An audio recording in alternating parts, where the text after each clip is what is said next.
Welcome back to the next session of electrostatic potential and capacitance.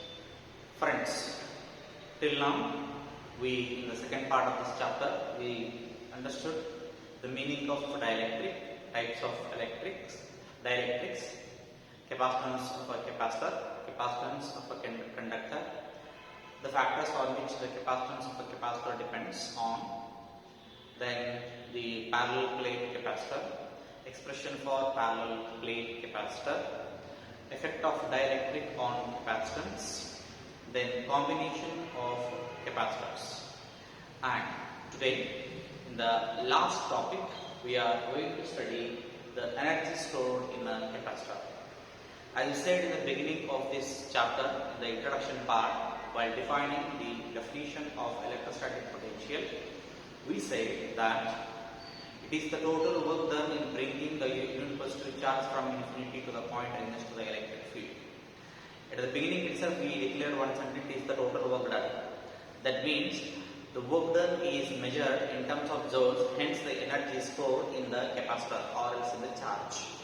If there is a potential or if the potential is there, then we must say that the work is done there. And that work done is stored in the form of energy, and that energy itself is, we are going to calculate how much energy stored in a capacitor.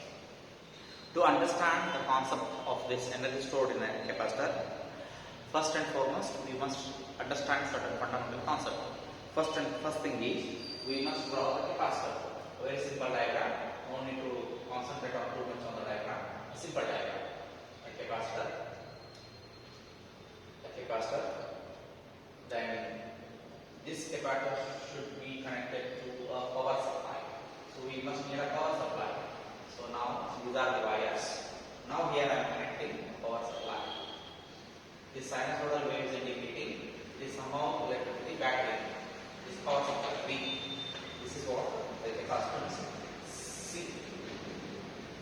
Right. This is a fundamental circuit which we are going to study in this topic, energy stored in a capacitor.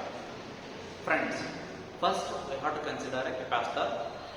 Saying the sentence, let us consider a capacitor of capacitance C, capital C, which is uncharged. Uncharged means there is no charge at all. Q equal to 0.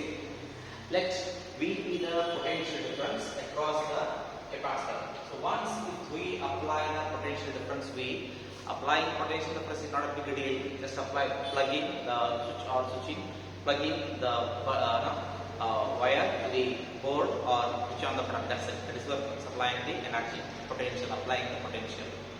Once if we apply the potential difference across the ends of the capacitor, then what happens? The capacitor gets charged. Once the capacitor gets charged, then we must understand some more fundamental concept. What that happens? So now, once if we supply the energy to the capacitor, don't think that very next one itself the capacitor gets completely charged. No, it is charging bit by bit. Let's say we can say in terms of installments. If I give a beautiful example related to this, suppose if a battery showing, mobile battery is showing 0, or say 1%, if you plug in the charger, then hardly it will take a second to connect. Then the capacitor inside the battery start charging, start acquiring the charges. That is called as energy stored in a capacitor. So that you are measuring in terms of 4,000 mAh battery, 2,000 mAh battery, 5,000 mAh battery. Once this process starts, then afterwards what happens? Slowly, bit by bit, in a minute, slowly the charges are acquired by the plates of the capacitor. Hence, the capacitor gets charged. The same way, let us consider. So first sentence what you have to write? Consider a parallel plate capacitor. Consider a parallel plate capacitor, or consider a capacitor of capacitance capital C, which is uncharged. Full stop. Let V be the potential applied across the ends of the conductor. Afterwards, Q be the charges, and we are supplying the charges to the capacitor in terms of installments. I repeat, we are supplying the charges in terms of installments. So now, once we start supplying the charges, so now I have to write here, supply the charges, supply the charge in installments of dq. So now we are supplying very small amount of charge, say 1 minute, 2 minute, 3 minute, 4 minute. Afterwards, we have to consider an intermediate step. Consider an intermediate step or intermediate step where the charge is plus q and minus q on each capacitor, and the potential difference between the plates is that we have to calculate. That is V prime is equal to q by c.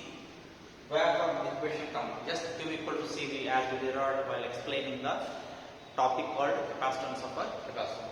So now, in the intermediate step, that means after suppose if your mobile taking 1 hour to complete the charge, that means 100%. So now after 20 minutes you remove the you unplug the charger. Then what happens here?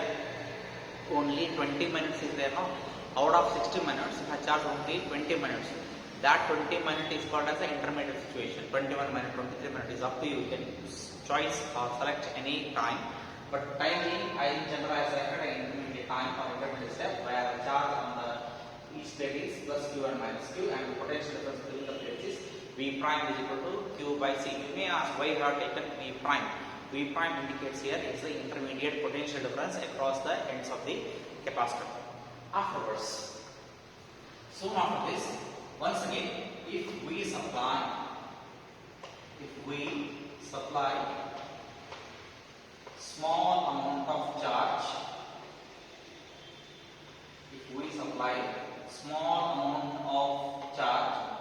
dq, then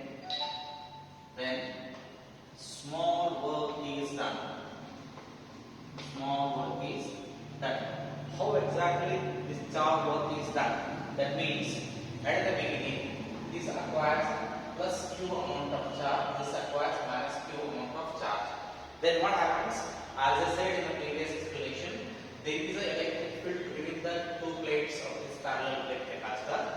Once if I bring a small amount of charge plus dq from this plate to this plate against the direction of the electric field, I repeat, bringing dq amount of charge from this plate to this plate against the direction of the electric field, work is done, and that work is done is called as small work is done. Small work done is given by V prime into dq. So you may have surprised with this equation, from where this equation came. So just recall the definition of electrostatic potential. Electrostatic potential is nothing but the total work done by the EPC. V is equal to W by Q. If we rearrange it, get W equal to VQ. So there is a total work done is given by total potential with respect to the total charge. Here small charge, small work done. So that is why I have dW is equal to V prime into dQ. Then if I substitute the value of V prime, I get, if I substitute the value of V prime, I will get this equation V prime equal to Q by C. Then I will get Q by C, capital C, Q by C into dQ. So equation number 1, very important. After this, once if we calculate this, then I want to calculate what is the total work done in bringing or what is the total work done in giving total amount of charge. At the beginning only I said that capacitor is completely uncharged. Capacitor is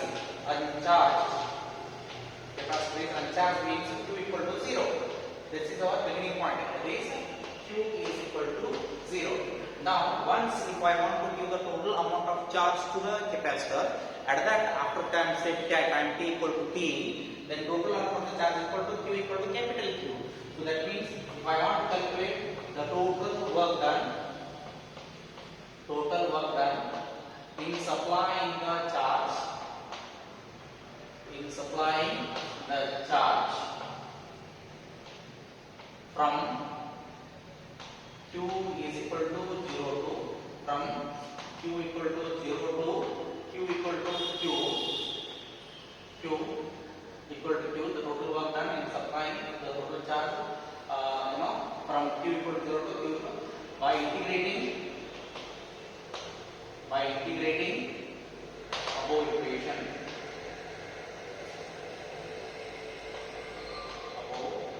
I have right here the total work done is given by. I have to write this equation in brackets because the total work done is given by integrating the above equation 1. At what condition we have to integrate? In supplying the charge from Q equal to 0 to Q equal to Q. So that means, so total work done is equal to, or U equal to, both are same, W or U both are same. So U is equal to integration between the limits 0 to Q. Why 0? Why Q? At the beginning we started our journey Q equal to 0 here. Then where we are ending? At ending Q equal to Q. Total charge Q equal to Q. What we are integrating? We are integrating equation number 1. So write as it is dW. Afterwards substitute here only the upper limit and the lower limit. What is dW? dW is nothing but Q by C into dQ. So now 1 by C is a constant. We are not going to do anything with that. Take it outside. dQ. If Q is variable, this Q is variable. Then if I write this one, it becomes Q into dQ. Then if I integrate, I will get 1 by C is equal to Q square by 2. We do the limit 0 to Q. From where this equation came? So we have fundamental equation, that is integration of x to n dx is equal to x to n plus 1 divided by n plus 1. This is fundamental equation I use here. Then afterwards, if I substitute the upper limit and the lower limit, 1 by C as it is. Look at this. First we have to substitute the upper limit. Upper limit is Q. That become Q square by 2 minus lower limit minus 0 square, because 0 only, so it becomes simply 0. Finally, if I substitute the value, then I get U is equal to Q square by 2C is the energy stored in a capacitor. So this is the final equation. U equal to Q square by 2C. Friends, along with this, I want to explain one more thing using this equation only. So we know that, what we know, we have perimeter answer here only, it's meant for 3 marks, we have perimeter answer here only. But thing is, what I am going to explain is one more important thing as numericals is concerned. It's asked for 3 marks. So we know that Q equal to C. So if I take the first fundamental equation, U is equal to, calculate in proper manner, 1 by 2 Q square by C. Look at this.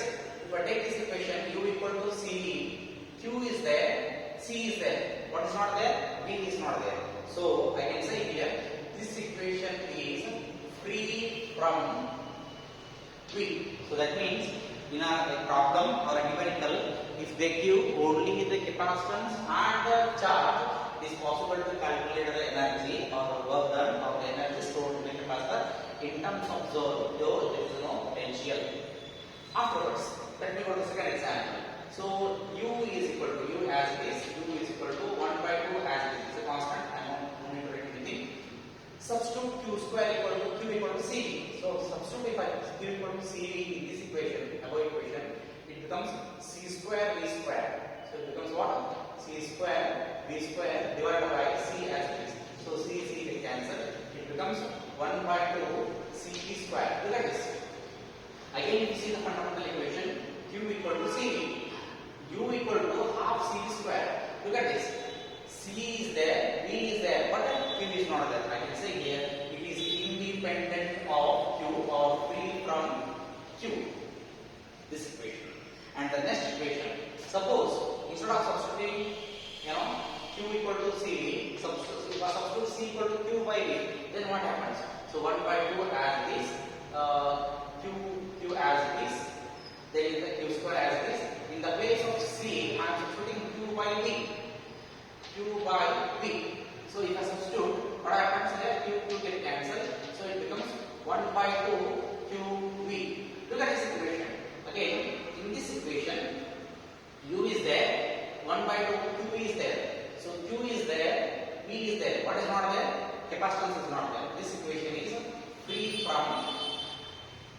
free from what? C.